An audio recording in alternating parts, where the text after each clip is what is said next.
क्या दिल में छुपे हुए गम वाकई जिस्म पे असर डाल सकते हैं, या डिफरेंट किस्म की वो सेंसिटिव बीमारियां जो ख़वातीन अक्सर फेस कर रही होती हैं, जैसे फाइब्रॉइड, जैसे एंडोमेट्रियम, जैसे पीसीओडीएस, क्या इनके पीछे कोई जज्बाती कहानी मौजूद होती है? तो जी, आज हम इन सारी चीज़ों को डिस्कस भी करेंगे। एक स्टोरी भी आप लोगों के साथ शेयर करूँगी कि हम किस तरीके से अपनी ज़िंदगी को मैनेज कर सकते हैं, और क्या वाक़ई ये प्रॉब्लम हमारी ज़िंदगी में, हमारी बॉडी पे इफ़ेक्ट कर रहे होते हैं। अस्सलाम वालेकुम, welcome to Roohani diaries. Hope you are all well and doing great. Thank you so much जी, चैनल को सब्सक्राइब करने के लिए, वीडियोज़ को लाइक करने के लिए। और जो लोग फर्स्ट टाइम है मेरे चैनल पे, उनसे रिक्वेस्ट है कि चैनल को ज़रूर सब्सक्राइब कीजिएगा, वीडियोज़ को लाइक कीजिएगा। और अगर आपको लगे ना कि आप किसी के साथ शेयर करके उसकी ज़िंदगी में आसानी ला सकते हैं, तो ज़रूर कीजिएगा। अक्सर हम अपनी ज़िंदगी में ना बहुत सारी नेगेटिविटीज़ को फेस कर रहे होते हैं, लेकिन कुछ लोग बहुत ज़्यादा सेंसिटिव होते हैं, और बहुत ज़्यादा सेंसिटिव होने के साथ-साथ बहुत ज़्यादा टॉलरेट करना भी सीख चुके होते हैं।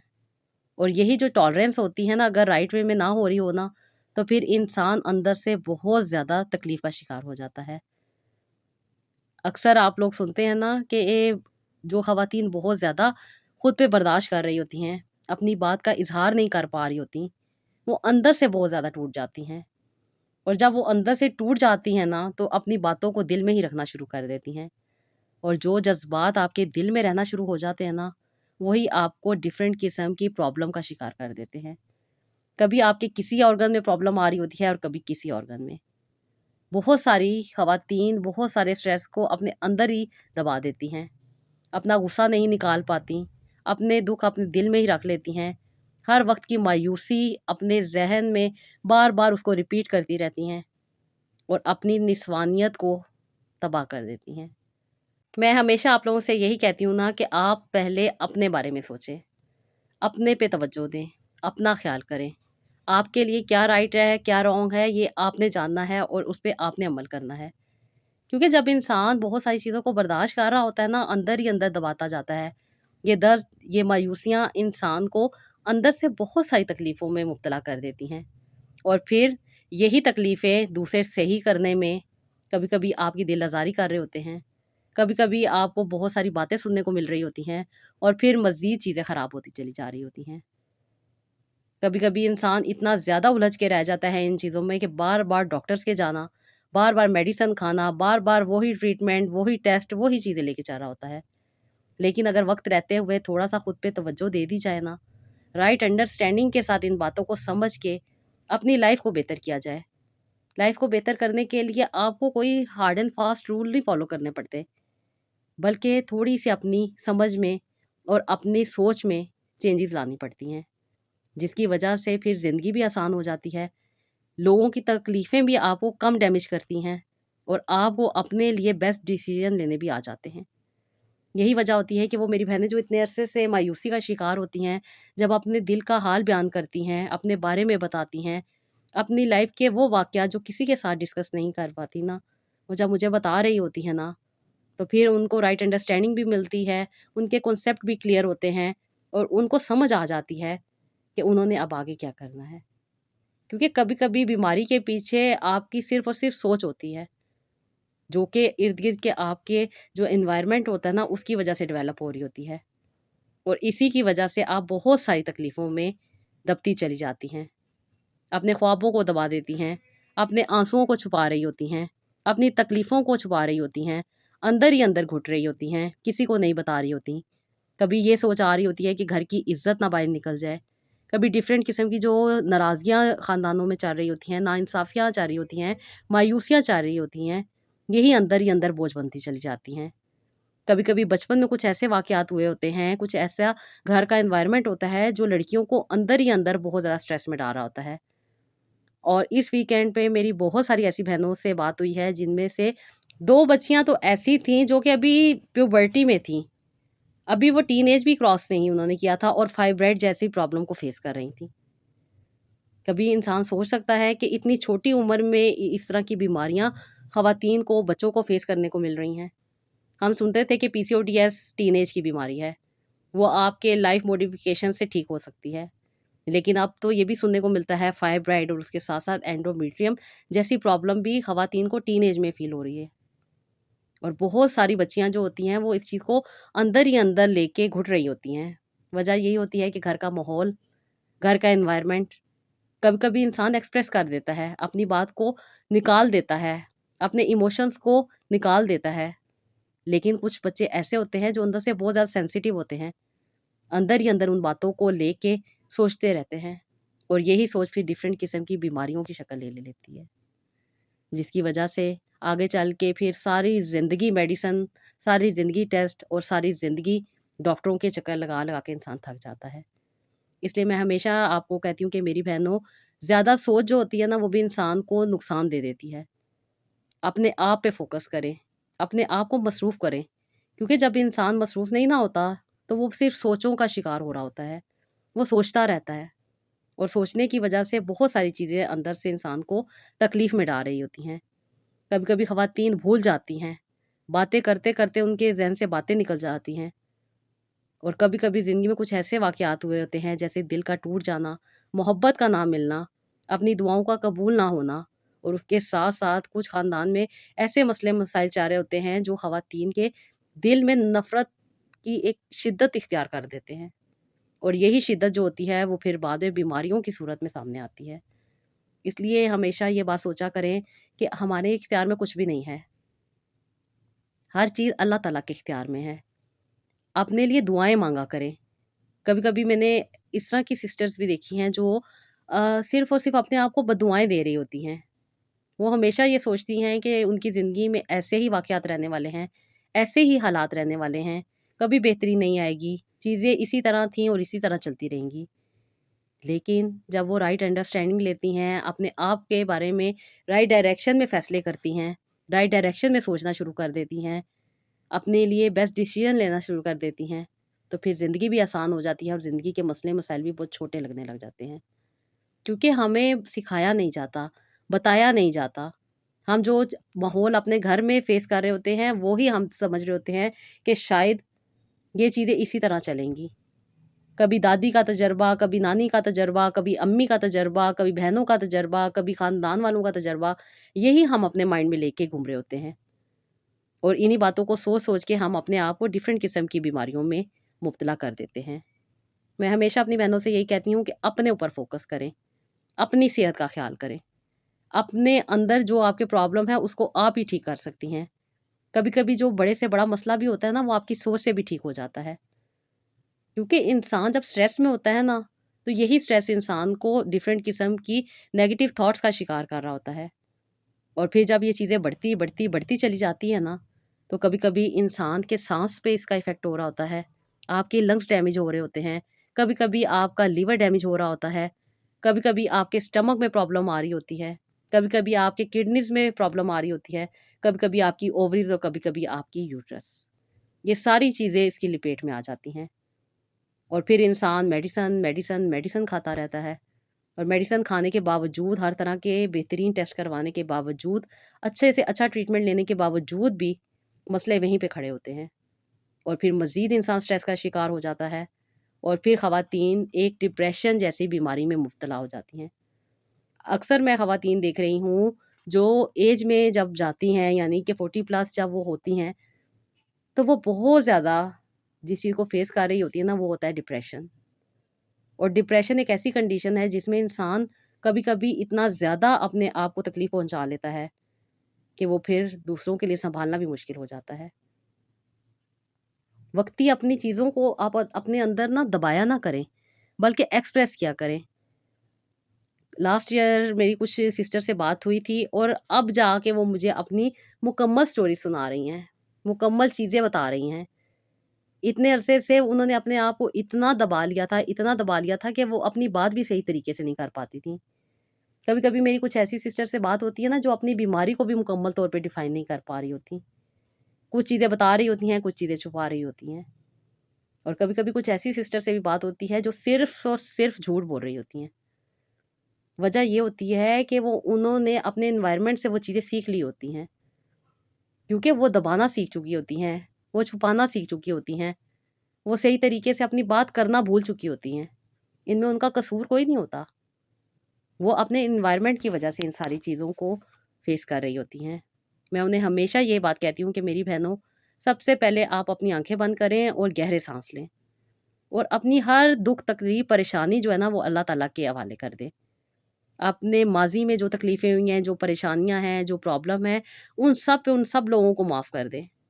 क्योंकि जब इंसान अपने दिल में बहुत सारी चीज़ें लेके जा रहा होता है ना, बहुत सारी नाइंसाफ़ियाँ, बहुत सारी नाराज़गियाँ, बहुत सारी जो इर्द-गिर्द आपके चीज़ें हो रही होती हैं, उनको जब आप अपने दिल में दबा रही होती हैं ना, तो वो दिल बोझ से भर जाता है और यही बोझ आपको डिफ़रेंट किस्म की प्रॉब्लम का शिकार कर देता है। इसीलिए मैं हमेशा ये कहती हूँ ना कि छोड़ दें। जिसने आपको जो कहा उसको वहीं पे छोड़ दें। अल्लाह के सुपुर्द कर दें, अल्लाह के हवाले कर दें। किसी को बददुआ ना दें, किसी को कुछ ना कहें। जब आप अल्लाह ताला के हवाले कर देती हैं ना सब चीज़ें, तो अल्लाह पाक उस चीज़ को आपके हक़ में बेहतर करना शुरू कर देते हैं। और अगर कोई आपके साथ ज़्यादती कर रहा होता है ना, तो फिर उसका जो अंजाम होता है वो भी आपके सामने आ रहा होता है। तो आपके तो इख्तियार में कुछ भी नहीं है। आप किसी को बददुआएँ दे देंगी, किसी को बुरा-भला कह देंगी या किसी को अपने दिल में दबा के रख लेंगी, तो आप खुद ही बीमारियों का शिकार होती चली जाएँगी।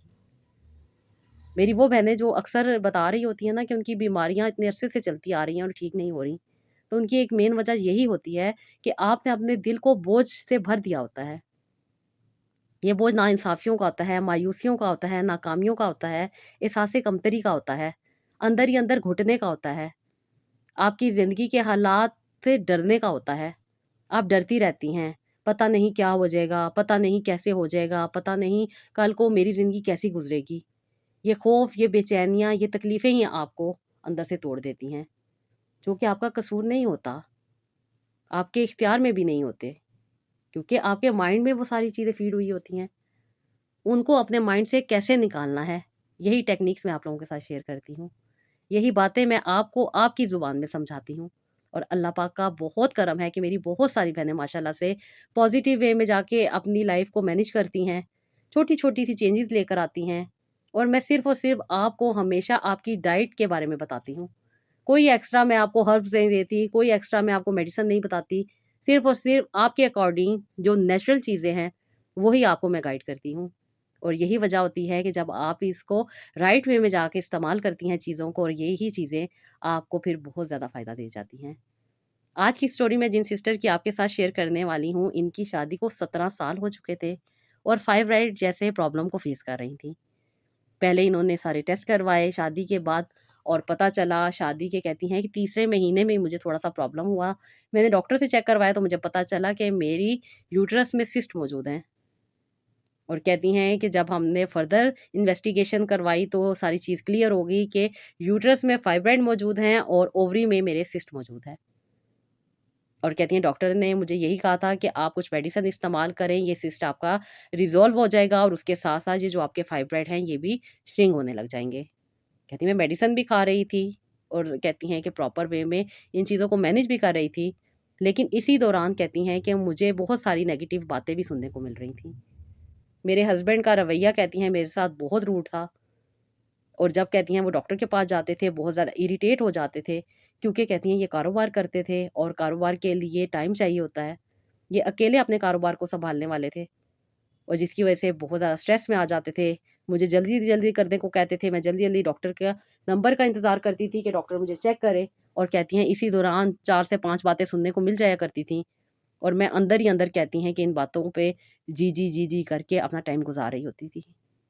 अल्ट्रासाउंड होते थे, टेस्ट होते थे, फिर डॉक्टर कभी इधर भगा, कभी इधर से टेस्ट कर, कभी कहीं से चीज़ लेकर आ, कभी कहीं से मेडिसिन लेकर आए, कभी कहीं से, कभी कहीं और कहती हैं चीज़ें स्ट्रेस का बायस बनती चली जा रही थी। उधर कहती हैं कारोबार भी खराब होता जा रहा था क्योंकि टाइम पे अपनी शॉप को ओपन नहीं करते थे। टाइम पे शॉप नहीं ओपन होती थी, कस्टमर नहीं अच्छे तरीके से टैकल हो पाते थे, फिर सारा दिन स्ट्रेस और उसके बाद कहती हैं कि रात को वही टेंशन, वही प्रॉब्लम और फिर इस स्ट्रेस की वजह से कहती हैं कि जो हमारा पर्सनल टाइम होता था वो भी डिस्टर्ब होके रह जाता था। ये मुझे इस चीज़ का कसूरवार ठहराते थे कि तुम अभी से ही इतने प्रॉब्लम का शिकार हो, तुम पे इतना पैसा लग रहा है, तुम पे इतने ज़्यादा कहती हैं कि खर्चा हो रहा है, कारोबार ठीक नहीं है, कभी हालात बेहतर होते हैं, कभी हालात बेहतर नहीं होते। कहती हैं जब हालात बेहतर होते हैं तब तो ये आसानी के साथ हर चीज़ को मैनेज कर लेते थे। लेकिन फिर घर का देखना उसके साथ-साथ इनकी वालदा थीं, इनकी 2 छोटी बहनें थीं, एक इनका छोटा भाई था और सबकी कहती हैं कि ज़िम्मेदारी इनके ऊपर थी। वालिद साहब की पेंशन आ जाया करती थी, लेकिन उससे इतना गुज़ारा नहीं होता था। इनका कारोबार ही पूरे घर को कहती हैं कि मैनेज कर रहा था। हर चीज़ अच्छे तरीके से चल रही थी, अल्लाह का शुक्र था, हर चीज़ थी हमारे पास। लेकिन कभी-कभी जब हालात डाउन होते थे, तो बहुत सारी चीज़ें कहती हैं कि फ़ेस करनी पड़ती थी। कहती हैं कि आपी मैं अक्सर अपने ख्वाहिशात, अपने शौक दबा देती थी कि मेरी मेडिसिन पूरी हो जाए, मेरे टेस्ट टाइम पे हो जाएँ। और कहती हैं इसी वजह से मैं ना ईदों पे कपड़े बनवाती थी, ना ही कोई नई चीज़ खरीदती थी और अंदर ही अंदर कहती हैं इन चीज़ों को लेके घुटती चली जा रही थी। कहती हैं कि मेरे पीछे भी आप ही कोई इतना अच्छे हालात नहीं थे।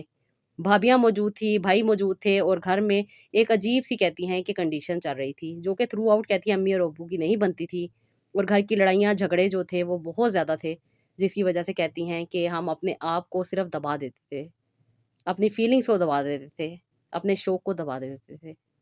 किसी से कुछ नहीं कहते थे। रोते थे, अपनी उस तकलीफ़ से निकलते थे, अगला दिन स्टार्ट होता था और फिर वही हालात उसी तरह चलने लग जाते थे। कहती है अभी तक अम्मी और अब्बू की इतनी ज़्यादा लड़ाइयाँ होती हैं कि हम बस इन्हीं चीज़ों को फ़ेस कर के थक गए हैं। और आगे से कहती हैं ससुराल में अगर मैं बात करूँ तो फिर मेरे लिए और भी मसले मसाइल बन जाते हैं। स्टार्टिंग में मैं अपने हस्बैंड को अपने घर के हालात बता दिया करती थी और कहती हैं वक़्त गुज़रने के साथ-साथ यही जो हालात मैंने इनको बताए हुए थे, अब वो तानों की सूरत में मुझे वापस लौटा दिए जाते हैं।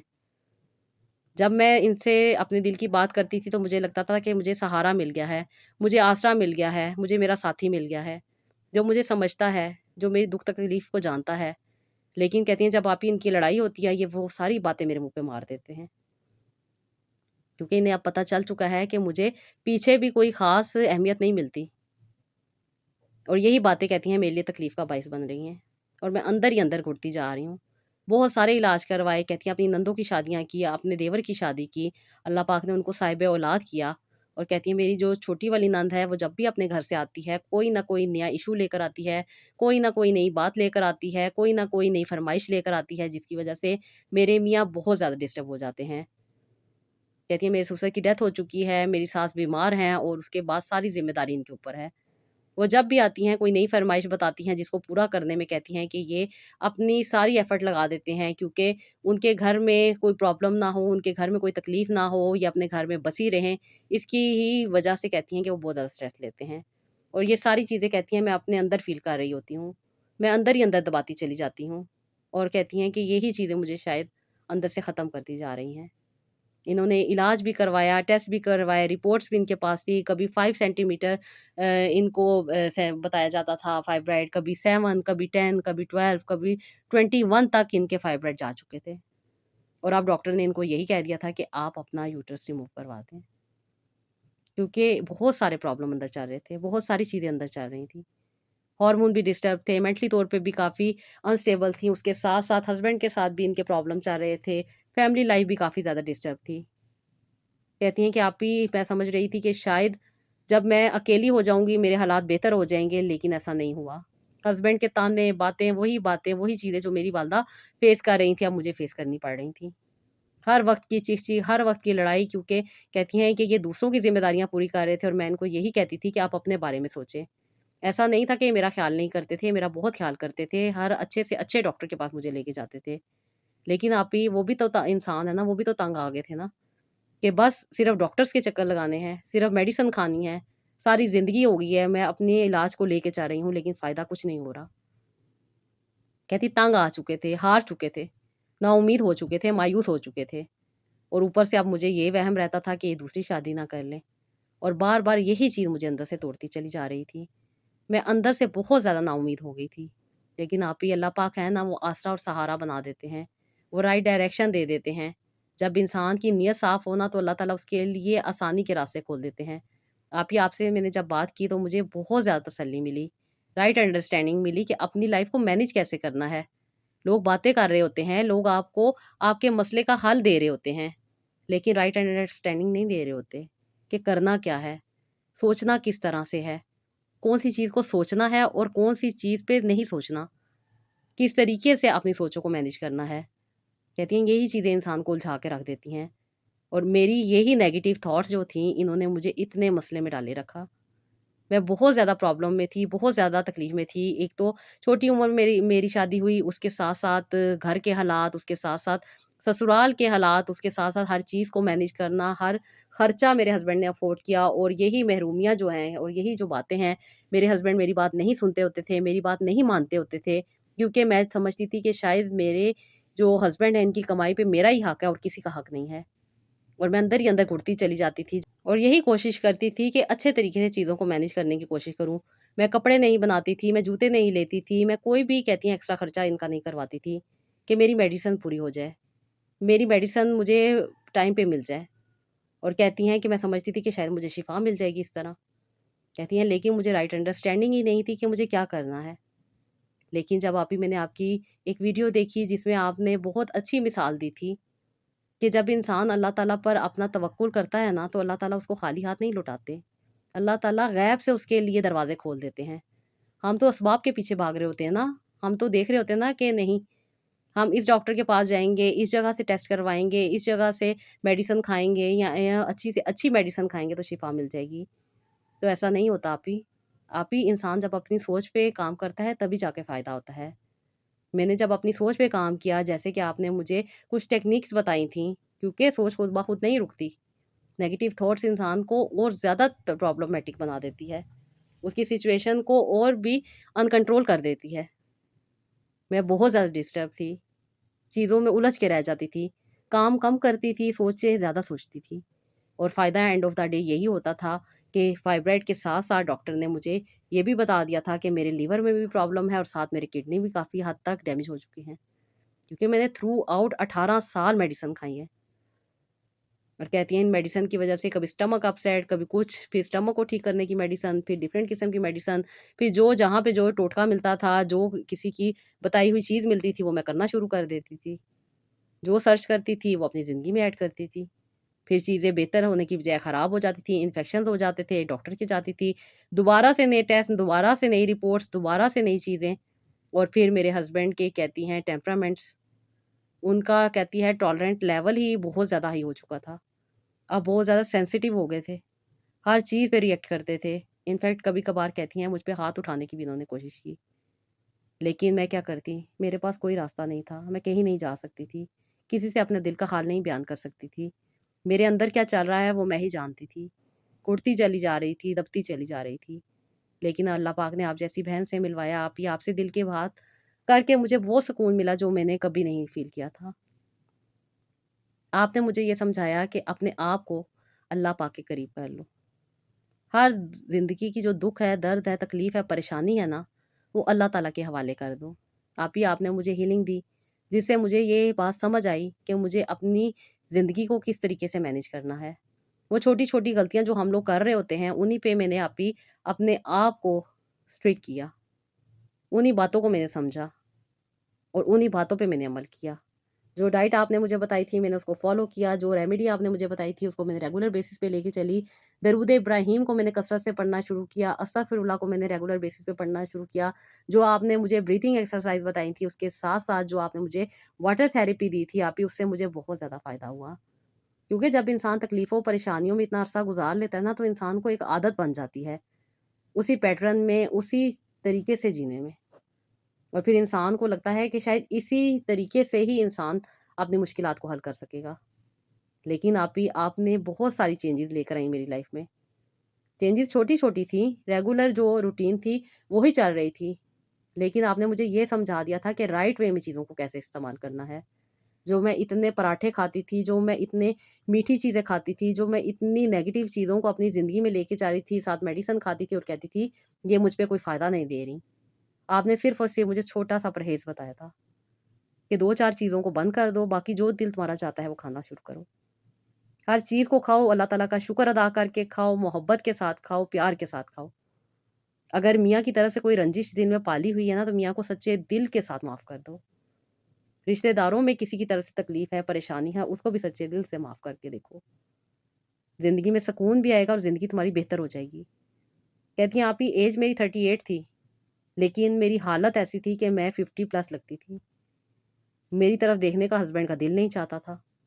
ज़ाहिर-सी बात है नई-नई बच्चियाँ, नए-नए लोग देख के जब इंसान इतना ज़्यादा उसका माइंड डिस्टर्ब हुआ होता है, तो उसको फिर बुरी औरत कैसी लगेगी? वो मेरी तरफ तवज्जो नहीं देते थे। सिर्फ़ अपनी ज़रूरत को पूरा करते थे और मुझे सिर्फ़ घर की नौकरानी बना के रखा हुआ था। ये बातें मुझे अंदर ही अंदर खाती चली जा रही थीं। मैं रोती थी, तकलीफ़ में आती थी, परेशान होती थी, अंदर ही अंदर सोचती रहती थी। इन्हीं बातों में उलझ के रह गई थी। और ये जो मेडिसिन मैंने खाई थी जिनका लाखों में बिल बनता था, कहती इनका कोई फ़ायदा नहीं हुआ।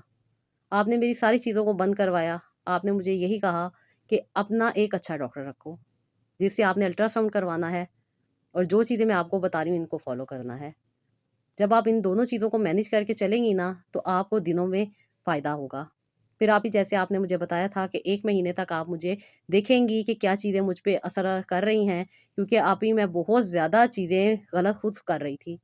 आप कहती हैं ना कि अपना एनालिसिस करो। मैंने अपना एनालिसिस किया तो मुझे पता चला कि गलत तो मैं खुद ही हूँ। चीज़ों को तो मैं खुद ही नहीं प्रॉपर वे में मैनेज कर रही। हस्बैंड जहाँ पे मुझे आवाज़ देते हैं, वहाँ पे मैं सुन लेती हूँ।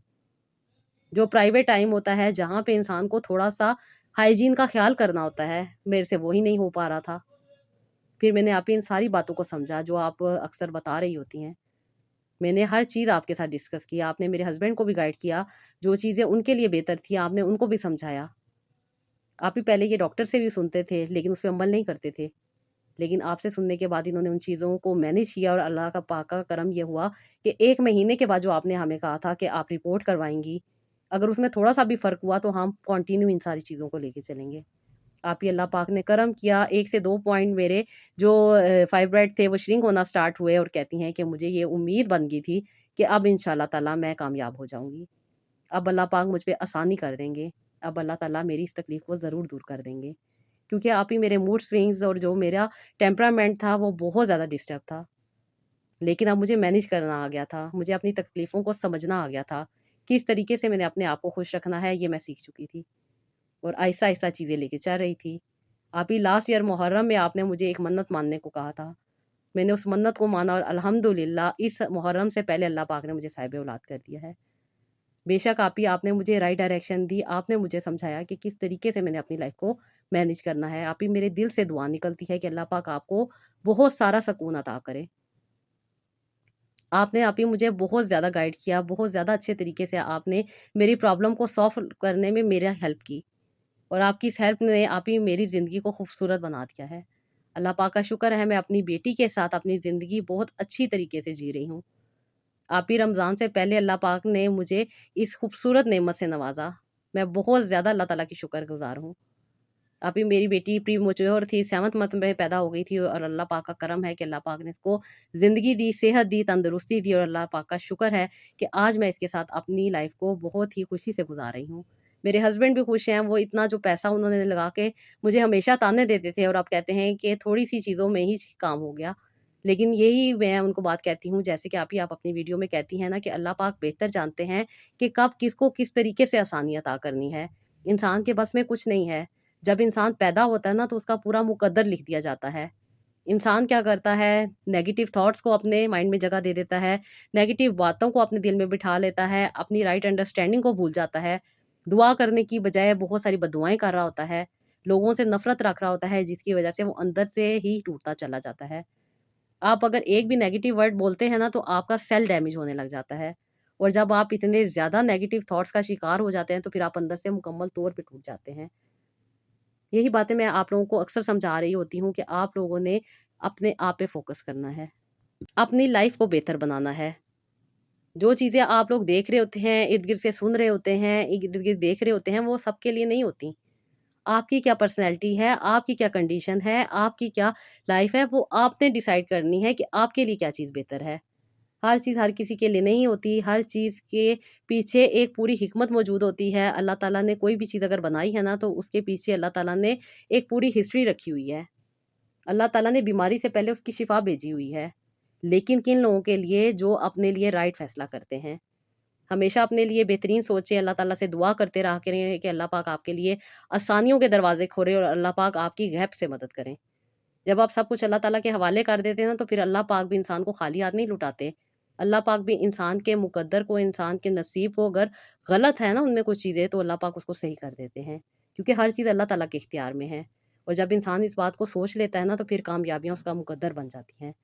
बस अपनी ज़िंदगी को बेहतर बनाएँ, खुद पे तवज्जो दें, अपनी ज़िंदगी को जितना खूबसूरत बना सकते हैं, खूबसूरत बनाएँ, दुआ करें। दुआ इंसान के लिए बेहतरीन ज़रिया है अपनी लाइफ़ को अच्छे तरीके से मैनेज करने के लिए, अपनी लाइफ़ की तकलीफ़ों, परेशानियों को दूर करने के लिए।